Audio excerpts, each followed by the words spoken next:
Saudara, Injil itu punya kuasa.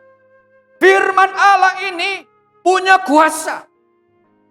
Barang siapa punya berhala, penyembah berhala, sihir-sihir, atau dalam bahasa sekarang, dukun-dukun, atau bahasa sekarang, yang pergi mencari ilmu. Ketika engkau menerima Yesus, kuasa yang ada padamu jauh lebih besar daripada kuasa Gunung Kawi itu. Ketika engkau menerima Roh Kudus, kuasa yang diberikan kepadamu jauh lebih besar daripada kuasa di Gunung Kemukus sana. Ketika engkau percaya kepada Yesus, semua kuasa-kuasa di bumi ini takluk kepadamu. Amin. Hanya satu yang tidak bisa dikalahkan oleh dukun atau kuasa apapun di muka bumi ini, yaitu kuasa Yesus. Tidak ada yang bisa mengalahkan. Dan saya setelah bertobat, sudah begitu banyak orang saya lepaskan orang dari ikatan kerasukan. Lepaskan dari kuasa-kuasa kegelapan. Lepaskan dari dosa-dosa perzinahan. Dosa-dosa perdukunan. Dosa-dosa penyembahan berhala. Bahkan di Malang itu, dulu ada di daerah Mergosono. Almarhum sudah meninggal bapak itu. Dia itu bisa memindahkan awan, saudara. Tahu di sini ada juga pawang hujan. Jadi kalau orang mau pesta itu, apa namanya? Ya itu bisa dipindahkan hujan. Hebat juga itu. Terakhir ketemu dengan saya. Dia bilang, Tahat, saya akan terima Yesus kalau engkau bisa menjelaskan bagaimana asal mula manusia. Kenapa manusia disebut dari tanah? Ini umur bayangkan sudah usia jago pula. Terkenal kan di situ dia hidup dari perdukunan itu. Saya bilang, masa pendeta banyak ditanyanya enggak ada yang bisa jawab. Berarti sebelum saya jawab, saya berdoa dalam hati dulu. Ini pasti apa?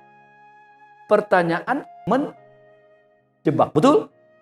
Masa pendeta nggak bisa menjelaskan asal mula manusia dari kejadian apa itu? Dari tanah menjadi manusia? Kan di Alkitab jelas. Tapi dia bilang tidak bisa menjawab dan tidak masuk akal apa yang dijelaskan oleh pendeta-pendeta itu. Kalau engkau bisa menjelaskan, aku mau terima Yesus. Itu berat sekali, saudara. Kalau saudara tahu dukun level tinggi, kalau sudah begitu apa yang ngomongin itu yang dilakukan. Saya bilang gimana? Hikmat Tuhan datang pada saya. Gini, ambil kertas. Ada seorang istrinya ambil kertas. Ambil pulpen. Saya gambar. Manusia itu begini. Jadi saya tidak menjelaskan tentang Alkitab begini-begini. Saya gambar dia. Ini manusia. Ini begini. Kemudian dihembuskan Allah. Ada rohnya. Makanya bisa berbicara. Binatang tidak bisa berbicara. Manusia bisa berbicara karena Allah memberikan rohnya kepadamu. Nanti kalau manusia berpisah. Dia akan memisahkan rohnya ini kepada Allah. Dan dagingnya ini menjadi tanah. Dari situ dia bilang, ya, saya mau percaya kepada Yesus. Saat itu juga, saudara, bakarlah, ambillah semua apa itu namanya. Dia punya ini apa? Jimat-jimat itu. Satu kresek gede. Ada keris kecil-kecil 3 biji. Ada keong emas. Ada cincin harimau putih. Saya lihat itu harimau putih itu, saudara. Cantik memang cincin. Dan lain sebagainya.